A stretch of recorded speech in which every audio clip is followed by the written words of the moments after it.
Hello students, today we are going to study chapter number 1 that is evocation. Evocation जो है ये translated है अथर्ववेद से, यानी कि ये जो हिम बेसिकली भजन को कहा जाता है। ये जो भजन लिया गया है ये अथर्ववेद से लिया गया है। ठीक है, हमारे टोटल इंडिया में 4 मेन वेद माने जाते हैं। 4 वेद हैं जो 1500 से 500 बीसी के बीच में लिखे गए। इनमें से हैं ऋग्वेद, यजुर्वेद, सामवेद, अथर्ववेद, और ये सब हमारी क्लासिकल लैंग्वेज यानी संस्कृत लैंग्वेज में लिखे गए हैं।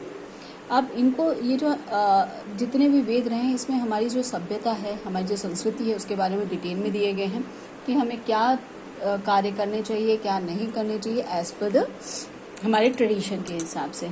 अब ये जो वेद्स हैं ये सारे हमें गिफ्ट हैं, बोल सकते हैं हमारे जितने भी महान संत हुए हैं उनके द्वारा। और ये जो इवोकेशन है ये भी एक पोएम है जो कि ये जो भजन है ये भी इन्हीं वेद में से लिया गया है। कौन से वेद में से लिया गया? यथर्वेद में से। अब ये जो भजन है इसका ट्रांसलेशन किया है डॉक्टर अविनाश चंद्र बोस ने, जो कि एक बहुत बड़े स्कॉलर रहे हैं। ठीक है, अब हम देख लेते हैं भजन में क्या बताया गया है। Let us have concord with our own people and concord with the people who are strangers to us। यानी कि हमें अपने खुद के लोगों से सामंजस्य बनाना चाहिए। खुद के लोग यानी कि यहाँ पे हमारे देशवासियों की बात की गई है कि अपने देशवासियों से हमें सामंजस्य बना के चलना चाहिए। और concord with other people who are strangers to us, यानी कि उन लोगों से भी हमें सामंजस्य बनाना चाहिए जो कि हमारे देश के नहीं हैं, यानी जो देशी लोग हैं उनसे भी हमें सामंजस्य बना के, फ्रेंडशिप बना के रहना चाहिए। ठीक है, Ashwin create between us and the strangers a unity of hearts. Ashwin God ये 2 देवता हैं। अगर आपने कभी देखा हो तो मतलब इनकी फोटोज वगैरह देखी हो, ये 2 देव हैं। ये हमेशा यूनिटी के लिए बहुत ज़्यादा माने जाते हैं कि इनमें बहुत ज़्यादा यूनिटी है, तो उनको यूनिटी का देवता बोला जाता है। ठीक है, यानी दोस्ती का देवता बोला जाता है। तो जो अश्विन गॉड्स हैं उनको हमारे बीच में और जितने भी स्ट्रेंजर्स यानी फॉरेन कंट्रीज है, जितने भी लोग हैं सबके बीच में यूनिटी बनाने के लिए इनसे प्रेयर करने के लिए कहा गया है।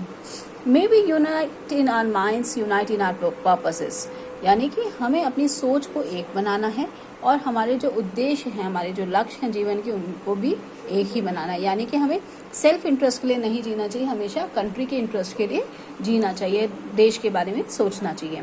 And not fight against the divine spirit within us, और हमारी जाति धर्म के बिहाफ पे हमें नहीं लड़ना चाहिए, ना ही अपने सेल्फ इंटरेस्ट के लिए एक दूसरे से झगड़ना चाहिए।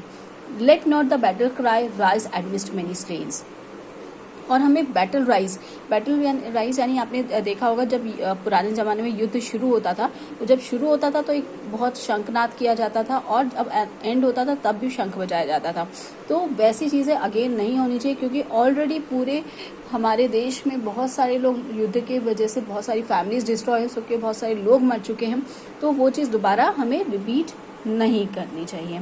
Not the arrows of the war god fall within the break of the day, और ना ही उनकी जो वॉर गॉड यानी जो लड़ाई की युद्ध के देवता हैं उनको अब हमारे जीवन को ब्रेक करने देना चाहिए।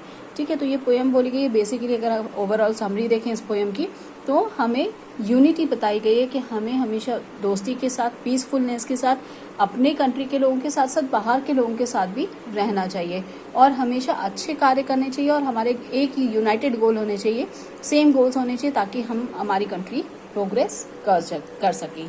ठीक है, अब आ जाते हैं इसके बाद इसके क्वेश्चन आंसर्स पे। तो क्वेश्चन आंसर्स मैं आपको डिस्प्ले करवा रही हूँ स्क्रीन पे, आप लोग प्लीज इसको नोट डाउन भी कर सकते हैं, अपनी कॉपीज आप लोग को बनानी रहेंगी। पहला क्वेश्चन है, who is the speaker in the poem? The answer is the poet is the speaker in the poem. तो कौन बात कर रहा है इसमें? पोएट ही बात कर रहे हैं। What does concord means? Concord means friendship and peace among the people and country, यानी कॉन्कॉर्ड मीन्स क्या होता है? सामंजस्य बनाना, फ्रेंडशिप, पीस, इसको कॉन्कॉर्ड कहा जाता है। Whose concord is wished for it first, तो किसका कॉन्कॉर्ड सबसे पहले बोला गया कि किसके साथ हमें सामंजस्य बनाना? सबसे पहले हमें अपने खुद की कंट्री के लोग, अपने खुद के लोगों के साथ सामंजस्य बनाना चाहिए। Next question number 4, who are the Ashvins? And Ashvins are the dual gods who symbolize perfect unity of the natives and the strangers. तो अश्विन गॉड्स कौन है? अश्विन गॉड 2 ऐसे देवता हैं जिनको कि यूनिटी के यानी एकता के लिए प्रसिद्ध है वो। ठीक है, What should not be fought against? The divine spirit within us should not be fought against. यानी डिवाइन स्पिरिट्स यानी हमारी आत्मा को एक दूसरे से नहीं लड़ना चाहिए. नेक्स्ट बी पार्ट दिया गया जिसमें 50 to 60 वर्ड्स में हमें आंसर्स लिखने हैं. पहला क्वेश्चन है which are the two kinds of people referred to in the verse. कौन से किस दो प्रकार के लोगों को के बारे में यहाँ पे बताया गया है. यहाँ पे मैं इन शॉर्ट आपको बता रही हूँ, बाकी आंसर आप देख लीजिएगा. The verse in an invocation to the worldly people, the two types of people are referred here. The first type of people are those who surround us and whom we know well. Know well, will live among them. They are our own people. The second type of people are those who are the strangers who do not belong to us. We do not know them. It means they belong to different culture and the land. They are the foreigners. In short, the first type of refers to the countrymen while others refers to the foreign people. So इसमें बताया गया basically दो तरीके के poem में लोगों के बारे में चर्चा की गई है. दैट इज एक जो इंडियंस हैं यानी हमारी कंट्री के लोग हैं और जो दूसरे फॉरेनर्स हैं. सेकेंड क्वेश्चन क्या बोलता है. Let not the battle cry rise amidst many slains not the arrow of the war god fall with the break of the day. What is implies in these lines? यानी कि battle cry जो है वो इसके बारे में क्या बताया गया और इन लाइन्स का क्या मीनिंग है. तो जो बैटल क्राई है बेसिकली क्या होता है कि जब कोई भी लड़ाई होती है तो वहाँ पे बहुत सारे लोग ऐसे होते हैं जो कि बेगुनाह होते हैं जो कि मारे जाते हैं. तो उनसे सारी चीज़ों को रोकना है, हमें लड़ाई नहीं होने देना और आपस में सामंजस्य बना के चलना है. इस क्वेश्चन का ये आंसर रहेगा.